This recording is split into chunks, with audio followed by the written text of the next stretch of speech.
Regarding po doon sa ipinost ko kahapon about sa 90 days visa na mga gustong magpa-assist, makinig po kayong mabuti. From now on, if hindi ko masagot yung mga inquiries ninyo or mga tanong ninyo, inallowed ko yung anak ko na tulungan niya akong mag-reply. Kasi kung minsan ang dami kong mga messages na hindi ko talaga nare-replyan. So, probably, most of the time, anak ko po yung magre-reply po sa inyo. And then, para po hindi na lang tayo paulit-ulit po ng tanong, makinig po kayong mabuti sa mga gustong mag-apply ng 90 days na visit visa o tourist visa dito sa Malaysia. Kung yung mga family po ninyo gusto ninyong i-invite dito sa Malaysia na hindi naman lalagpas ng 30 days, ay hindi nyo na po kailangan mag-apply ng ganon. Ang gawin nyo na lang is ibili nyo ng ticket, dala ng passport, mag-send kayo ng invitation kung gusto niyo para masigurado kayo na makalusot sila sa immigration. Mostly ang mga anak, mga magulang, kapatid, asawa, ganyan, hindi naman sila ganun kahigpit. So, kumbaga, nakakalusot naman sila sa immigration pag talagang magtuturo lang talaga sila. So, ngayon, yung iba naman, eto po, ang i-assist lang namin, or ng anak ko, is yung mag-a-apply po ng 90 days. So, reminder lang po, about lang po sa mga gusto pong magpa-assist ng 90 days online. Wala pong parsahan, nasa sa inyo po kung gusto ninyong magpa-assist, pero meron po siyang service fee, So, ganito po kasi yan. Kung kayo ang pupunta sa Malaysia Embassy, normally, ang charge nila ngayon is, nung yung anak ko yung nag-apply noon, is 3,800 pesos po yung binayaran namin doon. Siyempre, pamasahe, pagkain pa. Ngayon naman, pag online naman yung pag-a-apply natin, mas mababa ng konti doon. Pero syempre, ang kokolektahin po namin na service fee or ng anak ko is 4,000 po. Ang kokolektahin niya na service fee.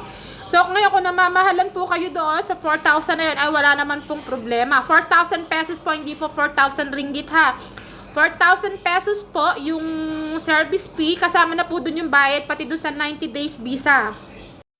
Kung namamahalan ka, like sabi ko nga sa inyo, kayo na po yung mag-register sa sarili ninyo, kayo na yung mag-upload ng mga documents. So, kumbaga, wag na kayong magtanong.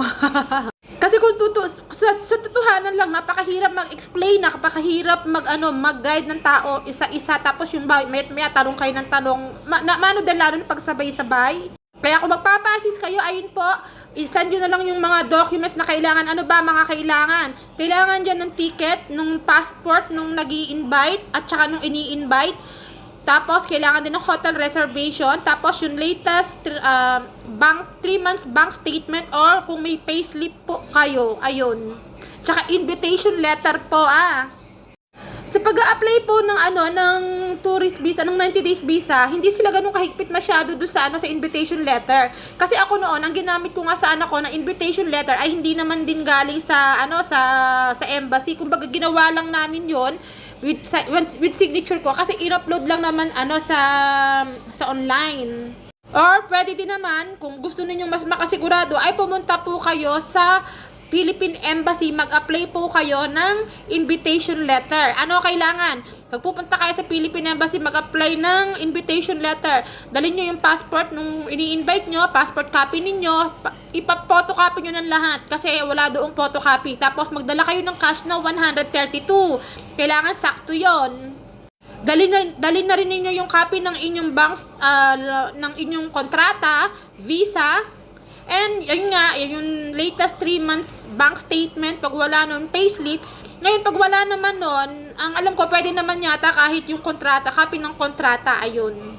Kasi nung kumuha ko ng invitation letter sa Philippine Embassy, yun yung mga isinubmit ko, plus yung birth certificate pa ng tita and lola ko, ganon. So, hayan, uulitin ko, ang kailangan is, pag mag-a-apply kayo ng 90 days visa na requirements, yung ticket, na at least balikan niya is good for 90 days or more than, wag niyo namang isakto ng 90 days, at least 70 o 80 ganyan.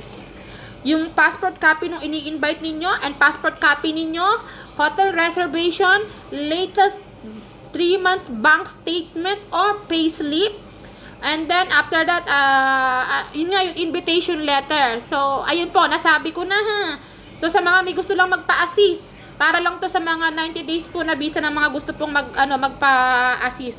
Anak ko na po ang magre-reply sa inyo dahil ako po ay marami ding ginagawa. May mga tinutulungan dito kasi tayo ibang mga kababayan natin dito ha. Ayun po, maraming salamat.